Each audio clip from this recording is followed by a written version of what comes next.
Fala pessoal, sejam todos muito bem-vindos a mais um episódio aqui do Papo Offshore. Hoje o nosso convidado trabalha ali na corretora do Itaú, mas eu vou deixar ele se apresentar aqui para vocês. O Danilo Coelho é um dos alunos aqui da casa, ele faz parte do nosso programa do MBA com ênfase no mercado internacional e hoje ele está aqui com a gente para contar um pouco da sua história, contar um pouco da sua trajetória no mercado financeiro. Então, seja muito bem-vindo, Danilo. Obrigado, Henrique. Danilo, quero que a gente começar esse papo aqui trazendo para a galera quem que é o Danilo, o que que o Danilo faz. Conta um pouquinho quem que é o Danilo para o pessoal que está assistindo a gente. Bom, trajetória desde o começo? Desde o começo, lá dos primeiros passos no mercado financeiro. Beleza. Assim, pegando até um pouquinho antes, né? Antes do mercado financeiro, saí do colégio, eu fui direto para técnico em informática e eu fui para a área de TI, né? Comecei a faculdade de jogos digitais, depois eu parei ali no meio do caminho e comecei a trabalhar com TI. E aí eu conheci um amigo trabalhando com TI que ele investia, né? Olhei na tela dele outro dia, tava aquele monte de luzinha piscando, aí eu perguntei, pô, o que é isso, né? E aí ele falou, bolsa de valores, tal, eu invisto aqui, acompanho a filosofia do Luiz Barsi e tal. E aí eu comecei a olhar aquilo e dentro de 2 meses eu estava devorando o conteúdo igual louco, né? Eu cheguei ali à conclusão, é isso que eu quero realmente trabalhar na minha vida, né? E aí eu saí da empresa que eu estava, comecei a faculdade de economia, né? Peguei ali o que eu tinha ali de recurso e tal e comecei a faculdade de economia. Trabalhei como estagiário um pequeno período no financeiro de uma empresa e depois eu consegui o estágio no Bradesco, né? Foi ali a minha primeira experiência no mercado financeiro mesmo do Bradesco.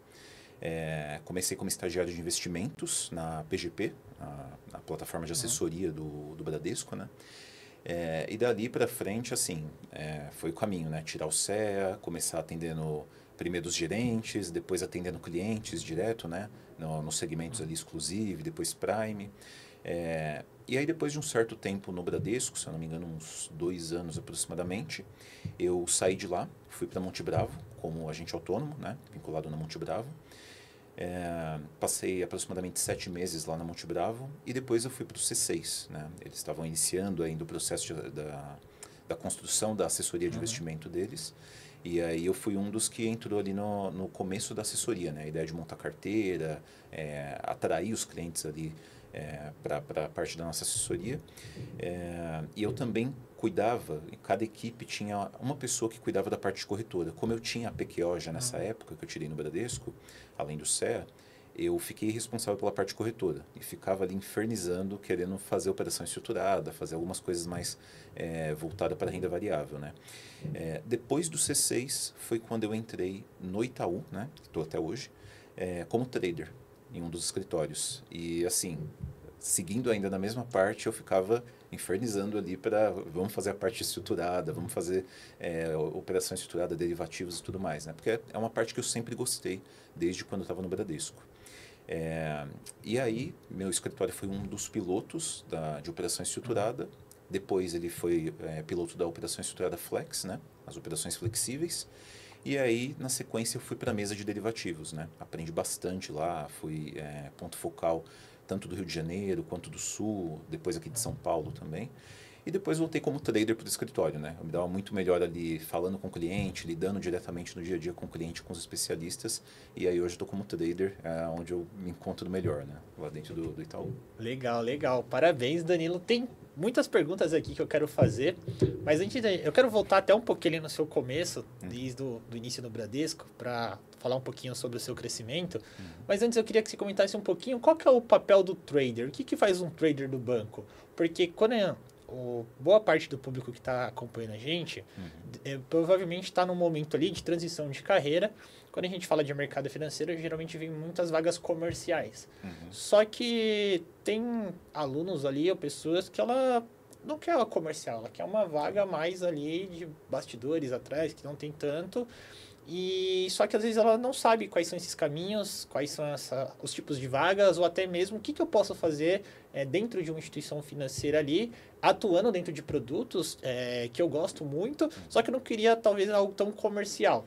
E aí hoje você está num cargo que você acaba tendo que ser muitas vezes bem mais técnico ali do que esse contato e relacionamento com o cliente.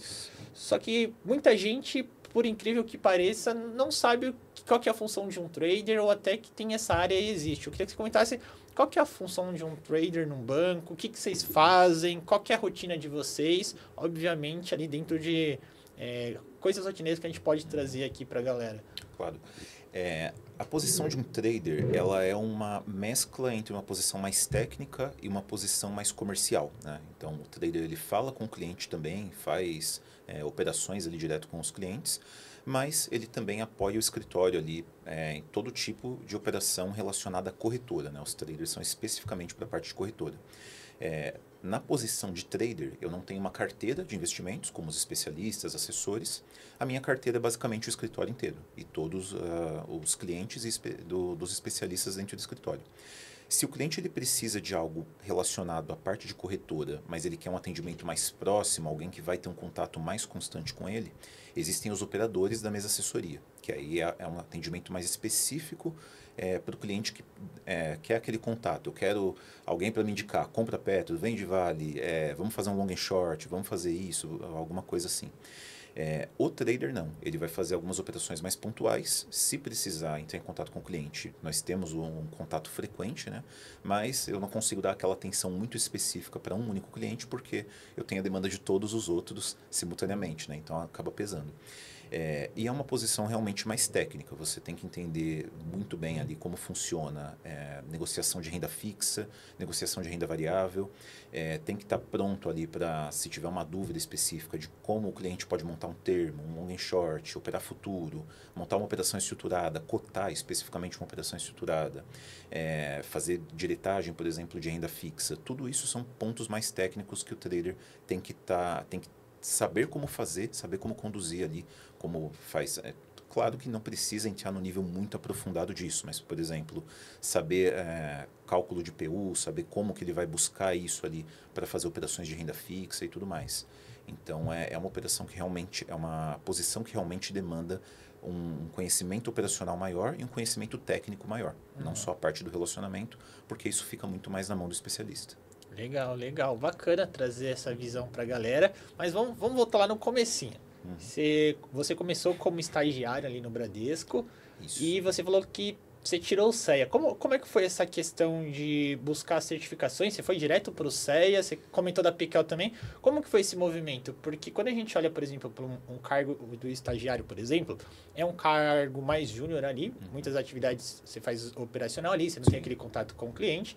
Então, acaba não sendo tão cobrado já para você começar com as certificações. Diferente, por exemplo, de entrar como gerente de relacionamento ali em outras vertentes. Então, não tinha essa pressão logo de início de eu tirar. Como que foi para você buscar isso? Como que foi essas etapas? E aí você vai me contar. Mas, geralmente... E aí, por que eu estou perguntando isso? A mente da galera que procura a gente, eles sempre olham para fazer escadinha. Vou tirar uma CPA 10, depois eu vou para uma 20, talvez depois eu vou lá para o CEA. Você já olhou direto o CEA. Como que foi essa sua visão ali? Sim, antes de entrar no Bradesco, eu tinha o plano de tirar o CPA 20, né? Pensei, putz, CPA 10, CPA 20, eu vou tentar direto o 20, né? E eu já achava que ia ser uma certificação muito difícil. Eu ainda não tinha nenhum contato com o mercado, estava trabalhando no financeiro de uma empresa pequena, e aí eu não tinha nenhuma perspectiva de que eu fosse tirar uma certificação já muito alta de cara. E aí eu fiz uma entrevista, fiz o primeiro processo, né, dentro do Bradesco ali, que é aquela prova, né, que eles fazem em geral. Se eu não me engano, era 60 pessoas para fazer a prova, passaram 7, né? Eu fui um dos que passou ali naquela prova de filtro inicial deles. E aí eu fiz entrevista com a área de cadastro primeiro do Bradesco. Só que na entrevista eu deixei muito claro que eu gostava de investimentos, eu entendia de investimentos, eu queria trabalhar com isso. E aí a pessoa que me entrevistou lá, ela falou, não, eu vou te indicar então para o processo que está ocorrendo lá de estagiários para a parte de investimentos, que era aqui na Paulista na época, né? E é um programa que eu acredito que ele ainda existe no Bradesco, né? Acho que agora deve ter migrado ali para a Academia de Investimentos que eles têm, mas é um programa que formava praticamente todo ano 20 estagiários para ir para a PGP e virar especialista. Então, quando eu entrei lá, a proposta de cara já era, vamos tirar o CEA. A gente vai estudar aqui direto para tirar o CEA para você virar especialista de investimentos. todos os estagiários. E aí a gente tinha uma rotina muito mais voltada, muito menos para operacional e muito mais voltada para estudo.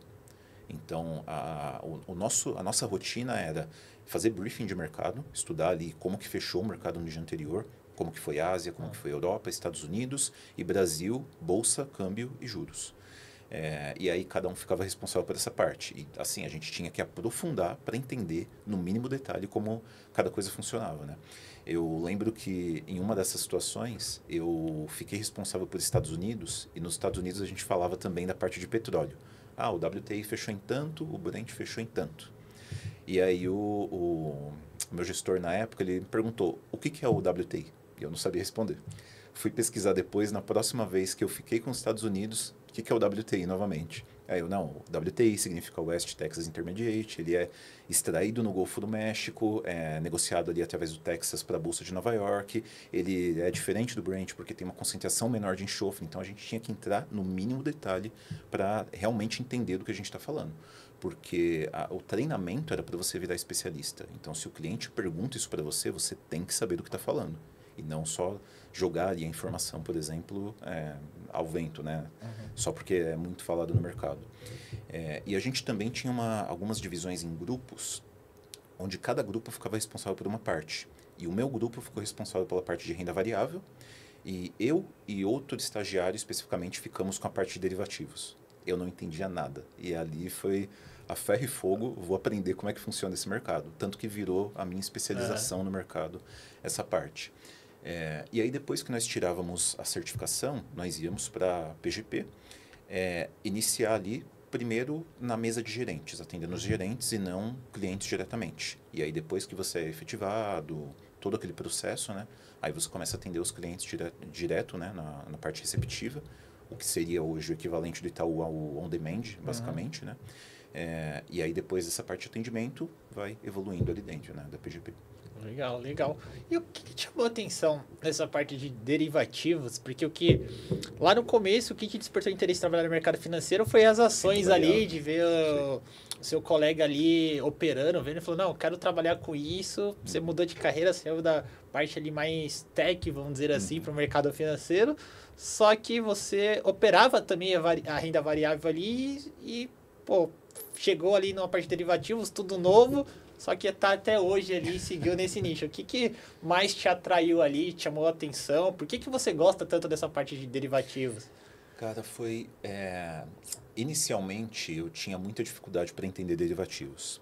Mas depois que eu comecei a estudar e me aprofundar, foi um tipo de operação específica que, assim, virou a chave dentro da minha cabeça. Que é até muito comentada no mercado por causa do professor Su, né? Que ele fazia coluna no Infomani e tal. Que é a trava horizontal, né? Ele chama de trava horizontal de linha. Que é uma operação onde você... explicando aqui os pormenores um pouco mais técnicos, mas depois eu entro no motivo mais interessante dela.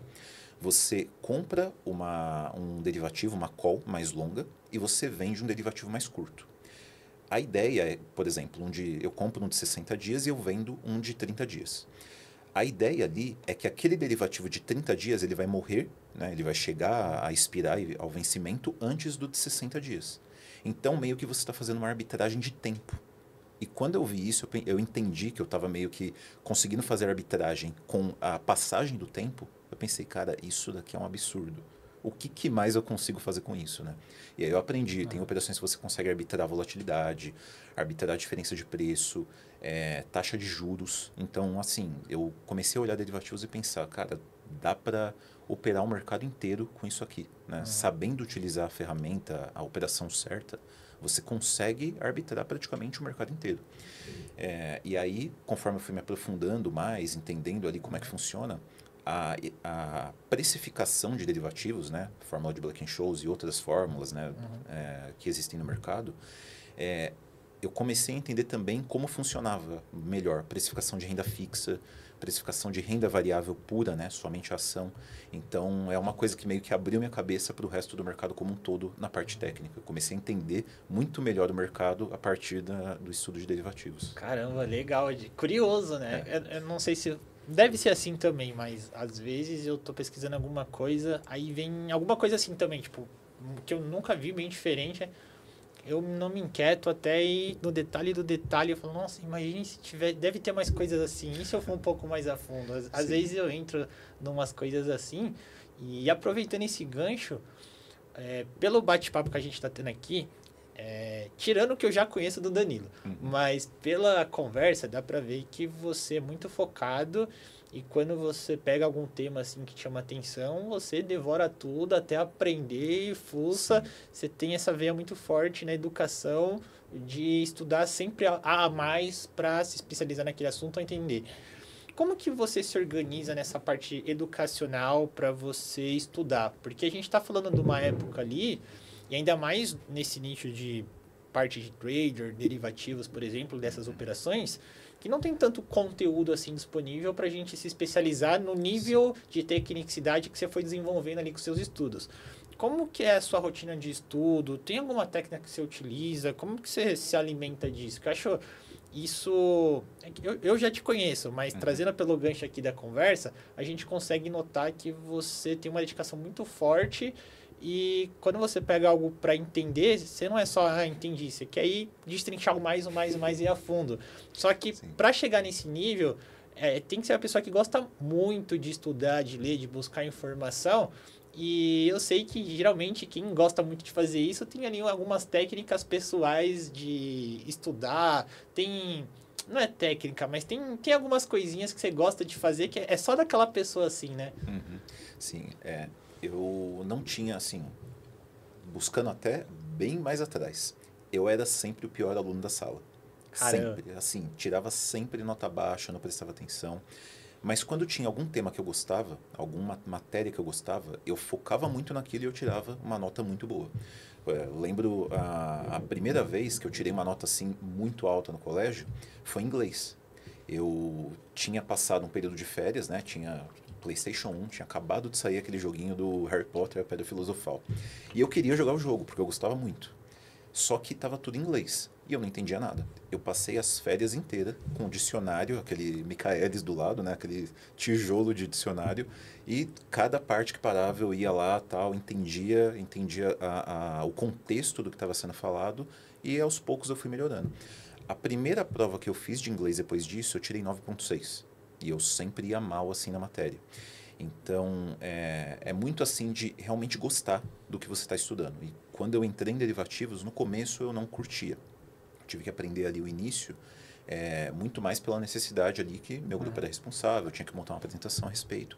Só que depois que eu comecei a entrar na particularidade das estratégias, aí sim eu me apaixonei e eu comecei a atrás de conteúdo.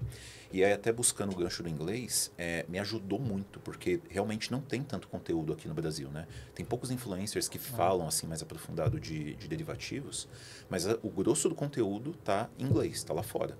Olhar ali a fórmula de Black-Scholes, que o artigo tá em inglês, né? Tem até tradução para português, mas a base vai estar em inglês.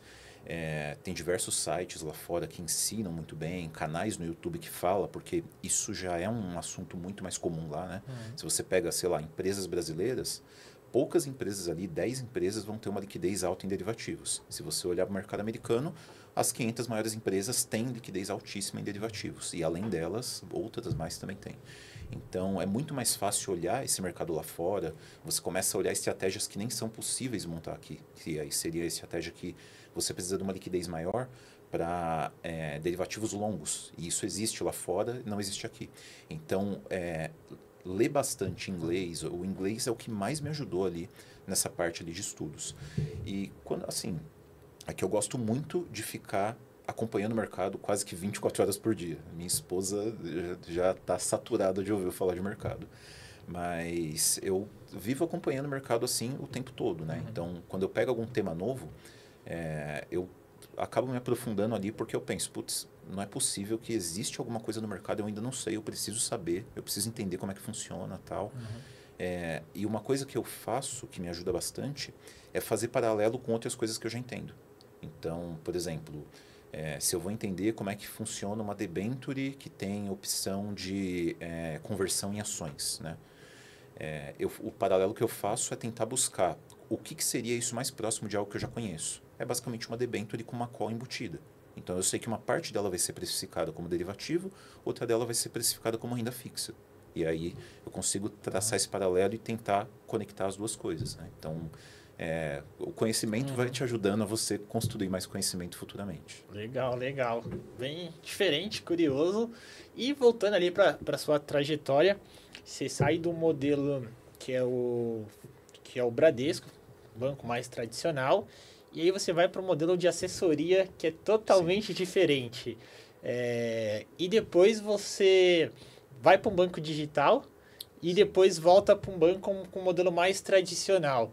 Como que foi esse choque cultural para você dessas transições, sair do modelo do banco tradicional para um modelo de assessoria que é totalmente diferente, depois ir para um banco digital que também é uma terceira cultura diferente, não é nem igual ao banco tradicional, que nem igual ao modelo de assessoria. Como que foi para você esses choques culturais, questão de adaptação, desafios? Queria que você comentasse um pouquinho, até para quem está acompanhando a gente, sentir essas diferenças. Por exemplo, a gente conversa muito com os alunos que estão nesse momento de decidir qual o próximo passo seguir. Hoje o mercado financeiro na minha visão, uma das principais áreas aqui no Brasil, onde tem muita oportunidade. Acho que o mercado financeiro, a parte de tecnologia, sempre tem demanda ali, sempre vai precisar de profissional, tem as melhores remunerações do mercado. E algumas pessoas ficam indecisas. Pô, vou para um bancão, mas os bancos digitais também estão crescendo, tem um modelo de assessoria que você tem mais autonomia. E aí elas ficam indecisas. Pô, qual caminho eu sigo? E aí ela não toma nenhuma decisão e não entra nenhum dos três. Eu queria... Como que foi para você esse choque? O que você sentiu de diferença? De modelo de estrutura, assim, de, pô, banco tradicional era assim, no modelo de assessoria eu já senti o baque, porque isso aqui é diferente, no banco digital muda isso aqui. O primeiro choque, né, que eu acho que foi até o maior de todos, foi Bradesco para Monte Bravo, né? Porque ali no Bradesco você está numa instituição muito tradicional, de certa forma você tem assim, o banco tradicional, o Bradesco, Itaú, Santander, ele meio que pega na sua mão e conduz em tudo que você faz dentro do banco, né? Você sempre tem alguma coisa ali onde você consegue se escorar para, não no sentido negativo da palavra, mas se escorar para assim, é assim que o processo tem que ser feito, é assim que funcionam as coisas. Na assessoria de agente autônomo, é tudo na sua mão. Então, você vai, por exemplo, convidar um cliente, é você que vai ligar para o cliente, vai convidar, vai fazer todo o processo. Final do mês, você está acostumado no bancão, VR, VA, vai cair na conta, tal, ali no cartão bonitinho. Não, final do mês na assessoria individual é um Pix na sua conta, ponto final. E é do seu resultado e tudo mais. Então, é uma dinâmica muito diferente nessa parte. A parte boa é que você tem muito mais liberdade de atuação. Então, hoje eu quero trabalhar até tal horário, eu vou focar somente nesse produto e fazer dessa forma. Você tem essa liberdade. No banco, não. Você tem ali meio que tudo desenhado como que é a sua rotina ao longo do dia, né? Você não tem tanta liberdade num banco grande para desenhar a sua rotina da sua forma. Essa é a parte boa. A parte ruim é que realmente, assim, tá tudo na sua mão. Então, é muita responsabilidade já de uma vez. E outro ponto é que eu era da assessoria receptiva dentro do Bradesco. Para lá eu fui na assessoria ativa, né? Conduzi uma carteira, se eu não me engano, uma carteira de 30, 35 milhões na época. Mas ali, assim, eu já entrei em um outro nível de responsabilidade. Painel de contatos, entrar em contato com o cliente, manter ali aquele contato sempre ativo, né? Aquela proximidade sempre ativa. A parte de captação, que não era parte da minha meta no Bradesco, eu passei a ter meta de captação, resultado, NPS. Então, tudo isso mudou já do dia para a noite, né? Tanto a posição quanto a cultura ali das duas instituições. E foi até engraçado a gente entrar nesse assunto. Acho que foi ontem, acho que foi anteontem. A gente fez uma live ali falando sobre o mercado ali, sobre segmentação. E uma das dúvidas que o pessoal manda no chat era bem parecida, perguntando: hoje eu sou um assessor de investimento e queria migrar para um bancão, é possível? Como que os bancos veem um assessor? E você fez esse movimento de estava ali atuando no modelo de assessoria e depois você fez a transição para um banco. Trazendo assim para o dia, para a sua expertise, Você acredita que por ter tido essa experiência te ajudou? O que te agregou depois nos seus outros cargos, essa vivência na parte de assessoria? Porque até essa dúvida desse aluno que mandou ali para o chat, a gente vê muito como uma pessoa às vezes até desiste de porque eu estou no modelo é muito diferente, não vou me adaptar. O que você vê que quem está nesse modelo de assessoria, quer fazer essa transição para um banco, pode usar ao favor ali no processo seletivo, numa entrevista, porque eu tenho a minha opinião, que eu acredito que tem muita coisa que é muito positiva, por alguns fatores que você já trouxe de você tem que se virar, vamos dizer assim, sendo bem claro. Então acho que isso já conta alguns pontos para a pessoa que está na assessoria ir para um banco. Mas eu queria dar a sua percepção de coisas que você vivenciou lá e depois, quando você foi para um banco, te ajudou na performance, na entrega, resultado, coisas que você aprendeu que você levou para frente, assim. Sim. Um desses pontos foi realmente a questão da independência. Então, assim, eu tinha que correr atrás ali para correr atrás do meu resultado, né? Tinha uma meta dada ali que eu tenho que atingir. Eu corro atrás da forma que eu quiser, no ritmo que eu quiser, mas eu tinha essa liberdade e essa responsabilidade simultaneamente. Uma coisa que eu fiz lá e que eu acho que me ajudou bastante, o pessoal lá precisava, né, demandava treinamento em alguns produtos que eles não tinham contato no dia a dia, na época. E aí eu comecei a montar algumas apresentações sobre derivativos, sobre petróleo, sobre renda fixa, fundos imobiliários, análise de crédito ali de renda fixa, né, high grade, high yield e tal. E aí isso me ajudou bastante, assim, principalmente falar melhor em público, que é uma coisa que o Bradesco também incentivava bastante, né? Meu gestor na época, ele incentivava bastante isso, né? A gente sempre fazia apresentações ali para a PGP, fazia o briefing ali de mercado. E isso me ajudou bastante lá na Monte Bravo também. Quando eu passei depois para o Itaú, uma das primeiras coisas que eu fiz no escritório foi montar uma apresentação de derivativos e trazer o tema ali, para deixar todo mundo ali, pô, isso é um tema legal, é um tema divertido, porque o primeiro contato que todo mundo tem com derivativos ali na certificação é a coisa mais chata da face da Terra. E aí eu peguei ali operações como a própria trava horizontal, trava diagonal, diversas estratégias e comecei a mostrar, olha que legal que dá para fazer, olha todo mundo de possibilidades que você consegue trabalhar com esse produto, né? E aí o pessoal gostou bastante, tanto que depois o escritório foi até um dos pilotos e a gente começou a fazer operações ali enormes, né? Mas, assim, eu acho que fazer essa parte de tomar a frente para fazer as apresentações, para me comunicar melhor, isso foi uma coisa que me ajudou muito ali na Monte Bravo. E o meu gestor na época na Monte Bravo ele incentivava bastante. Putz, quer fazer, cara? Traz desse tema, traz dessa forma. Sempre teve esse incentivo. Legal, legal. E como que foi essa sua chegada ali no Itaú? Como que você chegou no Itaú? Como que foi essa transição? Hoje, quando a gente fala do Itaú, é o queridinho aqui, ou um dos queridinhos, principalmente para de investimento, a parte de assessoria. O sonho da galera é estar ali na corretora do Itaú, tá no Ion. É uma das casas, sempre que a gente faz algum tipo de pesquisa, o pessoal, Ion, tem algumas outras casas ali também, mas o Itaú geralmente é um dos queridinhos da galera. E então acho que como é que foi esse seu processo, como é que foi a transição, questão de dinâmica, sei lá, quantas etapas foram, teve conversa com RH, conversa técnica, como é que foi essa transição? Porque tenho certeza que muita gente que está assistindo a gente ou vai assistir depois, eles têm essa curiosidade de como que é um processo seletivo, como que as pessoas chegam até essas vagas, principalmente para essas vagas que acabam sendo mais específicas ali, a gente não vê tanto. Pô, uma vaga comercial, especialista em investimento, a gente vê tanto. Mas uma vaga na mesa de operação, uma vaga para trader ali, a gente não vê tão costume como uma comercial, por exemplo. Sim. Personalité a gente vê toda hora. Pô, gerente personalité, especialista em um GPAT a gente vê toda hora. Mas essas vagas, por exemplo, para trader ali, como que você chegou? Como foi esse processo? Sim, eu fui não foi exatamente na primeira, mas foi nas primeiras levas de trader. Então, ali quando estava completando, né, a operação de traders ali do Ion, eu fiz entrevista e fui um dos que entraram. Foram 3 etapas. Uma etapa com uma empresa de RH de fora, depois uma etapa de entrevista, se eu não me engano, com a RH do Itaú, e depois uma etapa de entrevista com o gestor da área, que na época era o Marcelo Coelho, né? Que depois ele foi para CSI, se eu não me engano, Comunidade de Soluções de Investimentos. Mas ele era o nosso gestor na época, né? Ele que me contratou no Itaú. E assim, as etapas foram naquele período, né? Não sei como está hoje, deve ter mudado ali o processo, porque já foram 3 anos atrás, né?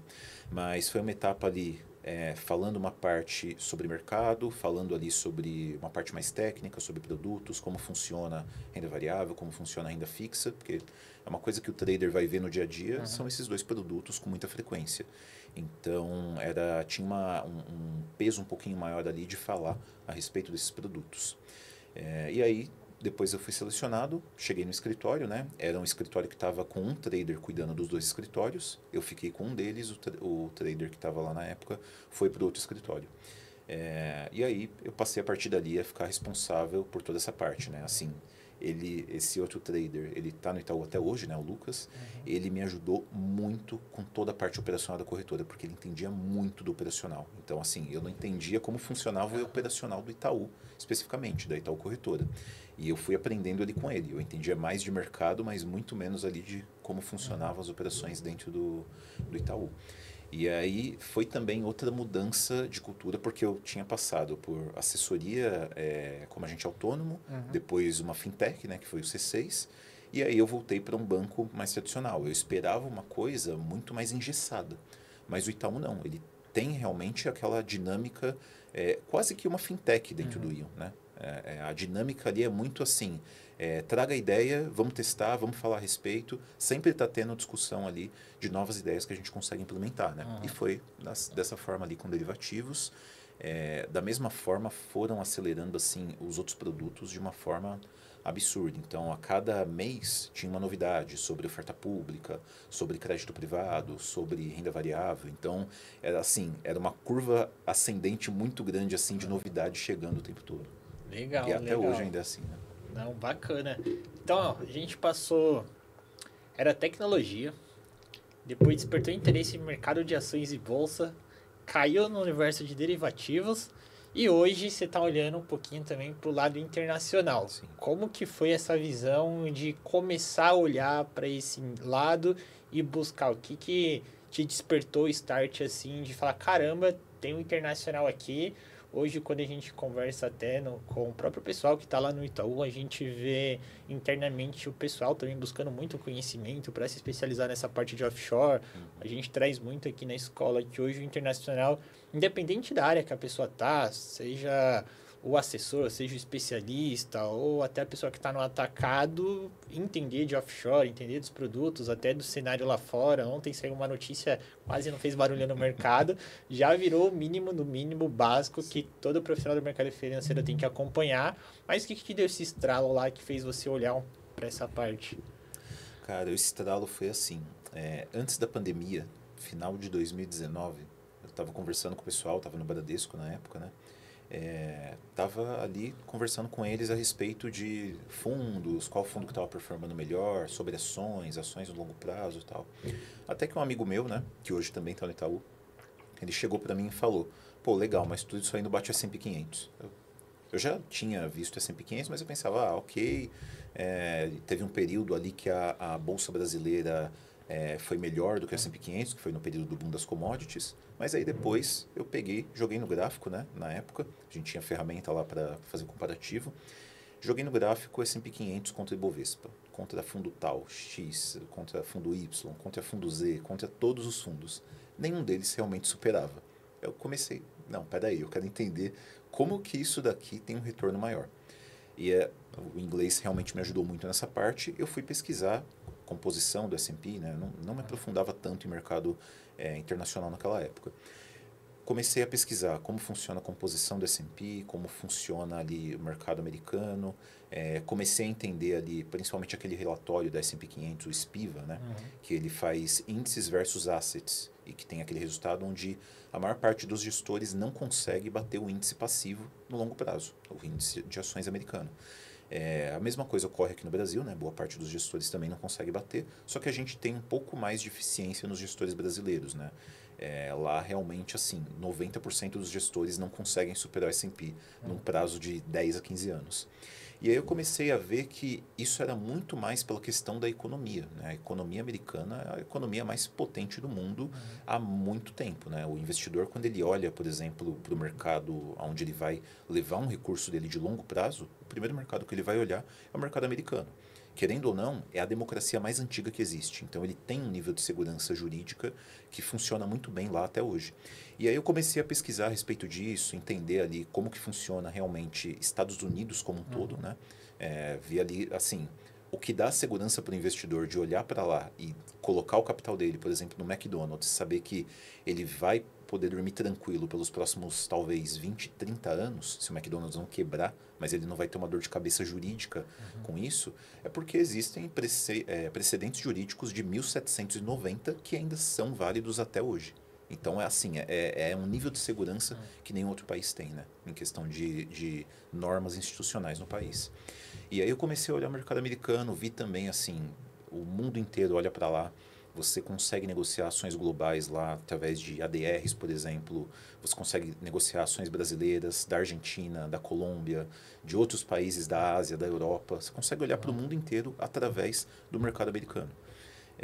Comecei a olhar também a parte dos ETFs, a liquidez de derivativos ali que é gigantesca, né? Você pegar o próprio índice, o SPX, que é o índice do S&P 500, não o ETF, mas o índice mesmo, ele tem liquidez diária de opções. Tem liquidez para 1 dia, 2, 3, 4, até, se eu não me engano, 15 dias, e depois entra ali nos vencimentos semanais e vencimentos mensais e vai até 7 anos para frente, né? Então, assim, era muito mais espaço, né? Era, assim, um leque muito grande. Quando eu terminei de estudar bastante sobre o mercado brasileiro, claro que eu não sei tudo sobre o mercado brasileiro, ainda eu entendo uma gota no oceano, né? Tudo que eu sei ainda é uma gota no oceano, só pensando em mercado brasileiro. Mas quando eu olhei lá para fora, eu pensei, nossa, é muito maior, é um oceano 10 vezes maior do que o que eu estava olhando aqui dentro, né? E aí isso realmente me deu esse gatilho. E assim, para ficar mais próximo do mercado americano, ocorreu a pandemia, eu tinha uma carteira de investimentos aqui, né? A minha carteira pessoal, podia operar na época, não tinha nenhuma restrição, e eu tinha proteção com derivativos aqui, durante a pandemia. E aí, quando ocorreu a pandemia, os derivativos explodiram, eu liquidei todos eles, mandei para fora. Quando os ativos recuperaram, eu liquidei também tudo e mandei para fora. E passei a investir somente lá fora para ter contato com o mercado americano e, assim, eu tenho que entender na prática isso aqui. Eu tenho que quebrar a cara ali, como que funciona a operação, como que funciona, por exemplo, um day trade lá fora, restrições que existem lá fora. Tudo isso eu tive que meio que aprender ali na prática, porque para mim isso ia funcionar melhor do que simplesmente ler a respeito, né? Então, até como você comentou, né? O mercado, o pessoal quer aprender mais sobre o mercado lá fora, cara, abre uma conta lá fora e começa a mandar uma parte dos seus investimentos para lá, entender como é que funciona. Você vai ter um contato assim no dia a dia que a experiência prática vale muito mais do que você ler a respeito e não ter o contato direto, né? Legal, legal. A gente fala muito isso aqui pra galera, principalmente quem quer atuar nessa área, seja aqui no Brasil, lá fora agora também um pouquinho para esse nicho, mas já de começar, começa com a família ali, pega um amigo, pega a tia, o tio, o vô, alguém em casa ali, começa a ajudar financeiramente, dando alguma dica, alguma orientação. A gente fala, traz isso, começa a montar o portfólio de pessoas próximas aqui no Brasil, e lá fora também não é diferente. Então você pega ali um amigo seu que já investe, já pensou em ter uma parcela dolarizada? Bota um pouquinho ali, aí vai fazendo pra você entender essa dinâmica, sentir o mercado. Uma coisa é a gente falar aqui, aí você vai lá, compra uma ação, Sim. compra sei lá, um ETF, um fundo. Enquanto tá subindo, tá tudo certo. Aí quando cai, aí bate aquele desespero. O que eu faço agora? Vendo? Ou vai ver a oscilação do dólar versus a rentabilidade. Aí às vezes o dólar cai, despenca, e você, mas agora aí, então... Aí você sente a coisa, você só sente na pele quando tá investindo. Então, Exatamente. legal você trazer essa dica pra galera. Quem quer entender mais do mercado internacional, já investir, começar a montar umas estratégias de portfólio, ou abrir uma conta. Tem um monte de banco digital hoje aí que você consegue abrir conta lá fora com mais facilidade. Cria uma conta lá, coloca um dinheirinho só para você ir brincando mesmo, para pegar essa dinâmica e começar a startar isso. Acho que essa dica aí é bem válida. E aí, você entrou no programa, hoje ali no IAP, que é o nosso programa internacional, e hoje já tá dando até entrevista, participando de reportagem. Como que é essa experiência de... Como é que foi esse primeiro contato ali? Obviamente, todos os alunos ali do programa, eles já sabem que vai chegar alguém ali, vai entrar em contato com eles para participar de uma reportagem, algo ou de alguma entrevista. Mas como foi a primeira vez ali que o pessoal da assessoria te mandou mensagem? Oi, Danilo, tudo bem? Aqui da assessoria, a gente tem uma reportagem ali. Como é que foi esse primeiro baque? Ficou nervoso? Como é que foi esses primeiros... Sim, eu fiquei um pouco nervoso já de cara, porque assim, eu não sabia por qual caminho que eu devia seguir, se eu tinha que ser um pouco mais neutro, se eu tinha que dar algo mais opinativo sobre o mercado, né? Fiquei também com receio até onde eu podia, por causa de restrições, né? Mas, assim, no primeiro momento foi até tranquilo para falar, só que era já um tema um pouco mais cabeludo, que foi a questão do IOF. E, assim, toda a comunicação do IOF tinha sido meio problemática, né? Então, foi, sobe para 3,5 em tudo, só que agora vai voltar para 1,1 em investimento, mas não era 1,1, na verdade era 0,38, então comunicação de retorno do governo também ficou meio estranho. E aí não estava claro nem para a gente aqui do mercado, né? A gente estava vendo fontes de tudo quanto é lado. Eu, dentro do Itaú, vendo o pessoal lá da área de pesquisa econômica falando a respeito, olhando outros especialistas de mercado, mas para ninguém ainda estava claro. E aí a gente foi no detalhe ali, eu fui no detalhe da norma para entender, né, o que tinha sido passado, para poder dar algo ali um pouco mais assertivo, né, no primeiro questionamento que tinha sido feito. Mas, assim, o primeiro contato realmente dá aquele frio na barriga. Depois que saiu a matéria, você, beleza, ok, foi tranquilo. Qual né? que é essa sensação que você sente ali depois que você vê a matéria publicada com o seu nome ali? Como que foi quando o pessoal te mandou, Danilo, saiu a matéria, como que foi essa sensação ali? Muito bom. Assim, você fica meio com aquele receio, putz, será que eu não falei besteira e tal, mas é muito bom saber que, assim, você realmente está sendo reconhecido pelo conhecimento que você ajudou a compartilhar ali, né? É muito legal. E pessoal, assim, de perto, galera comenta alguma coisa? Caramba, Danilo, você saiu na reportagem tal, vi seu nome e tal. Comentou. Como é que é, assim, que a galera... O pessoal que trabalha lá comigo, tal, parabenizou, falou, pô, que legal, tal, vai ficar famoso daqui a pouco, já deixa de ser trader aqui e tal. Mandei também para familiares, enfim, para mostrar tal, e eles também ficaram felizes, minha mãe ficou feliz pra caramba, mandou áudio várias vezes falando, putz, estou orgulhosa e tal. Então é bem legal. E na sua percepção, assim, de autoridade, como que você vê essa questão de você estar ali, sendo porta-voz ali do canal, saindo, como que você viu depois dessa mudança? Até você mudou ali o seu comportamento, não de mudar o comportamento no dia a dia, assim, mas você sentiu algo diferente em você, assim, depois que você começou a participar, assim, e começou a ser chamada? Sentiu diferente, assim, como questão de sensação? Pô, nossa, agora eu sou outro Danilo, agora eu tô jogando outro jogo aqui. Dá um certo receio, né, como eu falei, né, aquela preocupação de eu preciso estar muito bem informado o tempo todo, porque eu não posso falar besteira. Então, isso também, antes de pegar qualquer tema, mesmo que eu entenda muito bem a respeito do tema, antes de passar ali para o pessoal da assessoria, eu dou uma revisada no tema todo para ter certeza que não vou falar nenhuma coisa errada ali.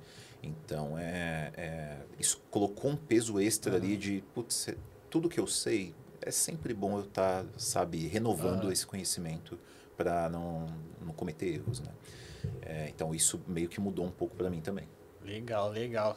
Contei ali, eu lembro, primeira vez que eu fiz uma participação, que era ao vivo, que eu entrei para a notícia, na época já estava com o CNPI ali, então montava as recomendações, e aí comecei a participar de algumas para falar sobre ação, mercado, e aí me convidaram para entrar ao vivo. Eu falei, tranquilo, né? Entrar ao vivo só para falar o que eu faço ali, vou comentar lá de umas ações, tranquilo. Aí, mesma dinâmica. Você pega daquela estudada antes ali para não ter erro e tal, mas a galera, é normal bater o nervosismo ali as primeiras vezes, você fica um pouco nervoso, dá umas tremedeiras ali, a boca fica seca, depois se acostuma e fica normal, mas as primeiras é assim. Aí eu lembro, a primeira vez que eu entrei, aí era ao vivo, Aí você tinha que entrar, tinha uma previsão de horário, sei lá, tipo, mais ou menos meio-dia vão te chamar. Só que você tem que entrar às 11h50 para o pessoal dos bastidores vai testar câmera, microfone, ver se tá tudo certinho, aí você fica esperando, a hora que o âncora dá deixa, aí ele te anuncia e você entra. Aí beleza, entrei, testei tudo, tal certinho. E aí eu ia olhar as ações na hora. Então, compartilhei lá a ferramenta, tal, a plataforma, aí digitava o ticker lá, olhava, tal, vai subir, vai cair, beleza. E eu fui, é engraçado, eu fui fechar o xizinho da tela para parar o compartilhamento. E aí tava a âncora, eu e a tela compartilhada. Em vez de eu clicar no xizinho para encerrar só o compartilhamento de tela, eu fechei a tela da videochamada, mas eu saí no meio do ar, mano. Aí a âncora, acho que tivemos um problema de conexão aqui, aí eu paguei esse mico na primeira vez que eu fui entrar ao vivo. Era só para fechar o compartilhamento de tela, eu fechei a janela inteira lá, saí, aí depois entrei de novo, e no final deu certo. Mas a gente passa uns perrengues. É história para contar. O Bruno tem uma boa também. Eu não vou expor ele não, mas depois eu te conto as do Bruno também, de perrengue assim, mas legal, legal. E dentro do programa, como é que tá a experiência? O que você tá gostando? Como que tá sendo aí acompanhando as aulas ali do MBA Internacional? Sim, assim, o conteúdo tá um absurdo, né? No começo a gente teve mais aquela resumão ali do mercado, né? Como funciona o mercado americano, o que são os bonds, o que é o equivalente ao CDB, que seria os CDs lá dos bancos americanos, como funciona a renda variável e etc. E agora a gente está entrando nos pontos ali mais técnicos que realmente são coisas que você raramente vê no Brasil, porque é uma coisa meio que particularidade do mercado americano, com o nível, o tamanho do mercado e o tamanho da liquidez que tem lá, né? Então, eu estou gostando bastante do fluxo, né, que está tendo ali no MBA ao longo do tempo. Tanto o conteúdo base que a gente teve já de começo, quanto agora aprofundando em cada um desses temas, né? Entendendo melhor fundos, entendendo melhor produtos específicos, né? As notas estruturadas lá fora, como é a negociação de bonds lá, né? Mas principalmente como que é feito ali a visão de assessoria lá fora. Que, assim, diferente do Brasil, onde você tem poucas coisas, então você olha muito mais para single names, né? Papéis individuais. Lá é muito comum, né? Pelo que todos os professores passam para a gente, é muito comum trabalhar a exposição naquele tipo de ativo, naquele tipo de mercado. Então, ao invés de ficar olhando uma debenture, um bond, por exemplo, eu vou olhar um fundo de bonds. Ao invés de olhar uma ação, eu vou olhar um setor de ações diretamente, né? Ou um país ali especificamente, a parte de ações dele.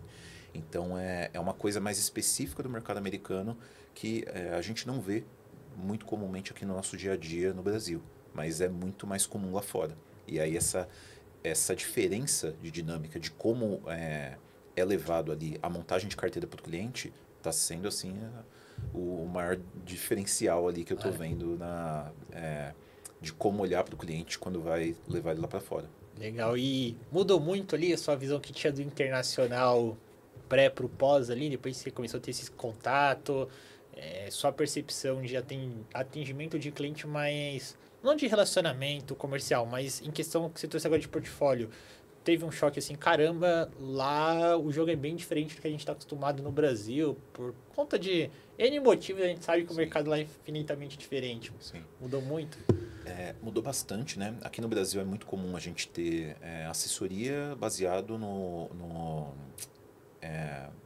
em remuneração, né? Por produto, tipo de fundo, etc. Pelo que eu vi lá é muito mais comum a parte do fee-based, né? Então o cliente ele paga pela sua assessoria diretamente, não é aquela assessoria gratuita, mas está embutida no preço de tudo que é negociado, né? Então essa diferença de dinâmica eu percebo que faz com que a maior parte do pessoal, dos professores que trabalham na parte comercial, trazem para a gente que é uma carteira muito mais pensada em um prazo muito mais longo do que a gente olha aqui no Brasil. Não só por causa disso, mas também pela dinâmica de mercado lá, né? Assim, o investimento lá para eles realmente é 5, 10 anos. Isso é um investimento.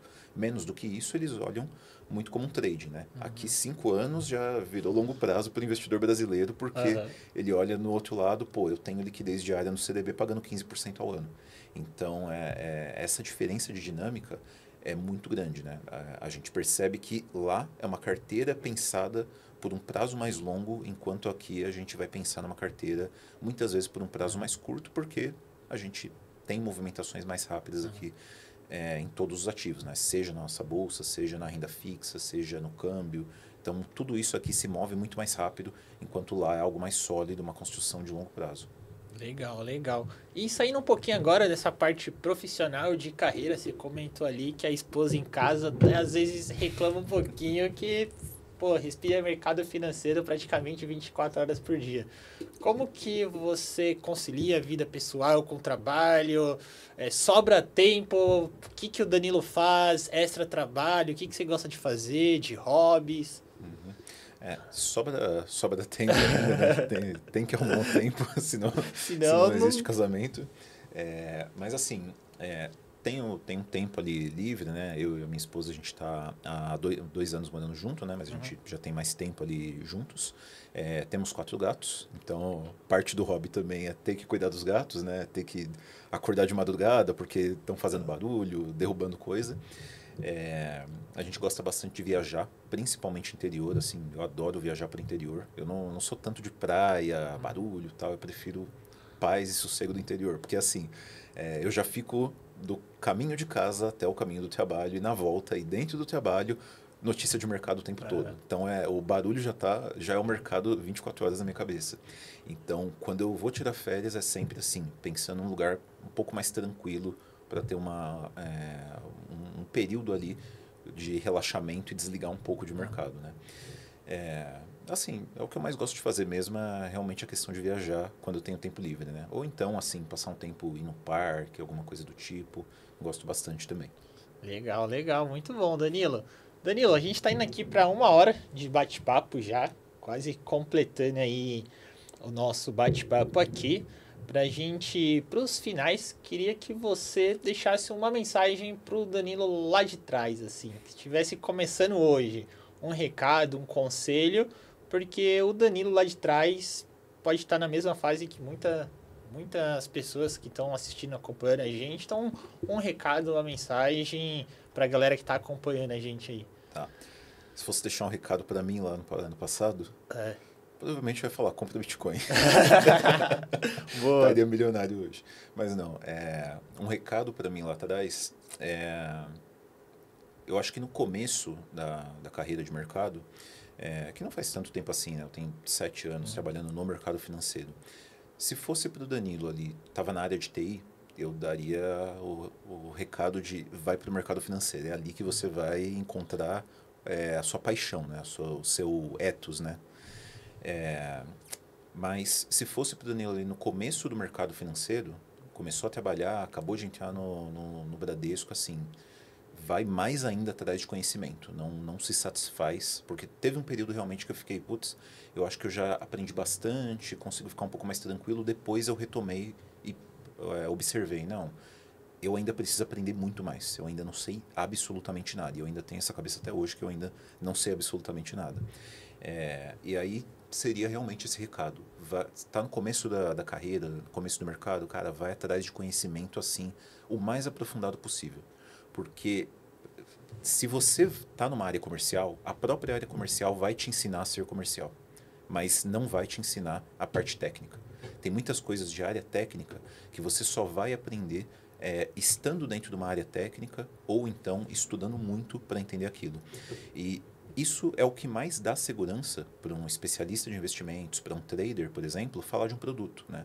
Eu não conseguiria falar com o cliente a respeito de operação estruturada se eu não soubesse falar a respeito de derivativos. O cliente ia me trocar com algum questionamento que eu não ia saber.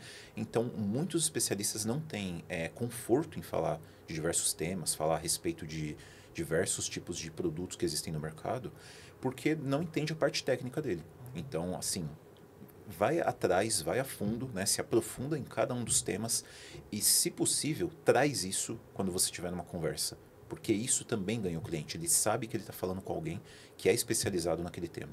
Então, mesmo que seja um mínimo detalhe que vai ser inútil, mas o importante é ele entender que você sabe exatamente do que você está falando, ele vai se sentir confortável de ter você como especialista, como trader, como operador, porque ele sabe que é alguém que entende daquilo que está falando. Legal, legal. Muito bom, Danilo. Quero agradecer pelo bate-papo, por você estar aqui com a gente hoje, contando um pouco da sua história, compartilhando aí os insights com a galera. Então, obrigado, Danilo, por estar aqui com a gente hoje. Pessoal que está assistindo a gente, muito importante que você curta o vídeo, compartilha, manda para todo mundo aí do Itaú também. E a gente se vê num próximo episódio do Papo Offshore.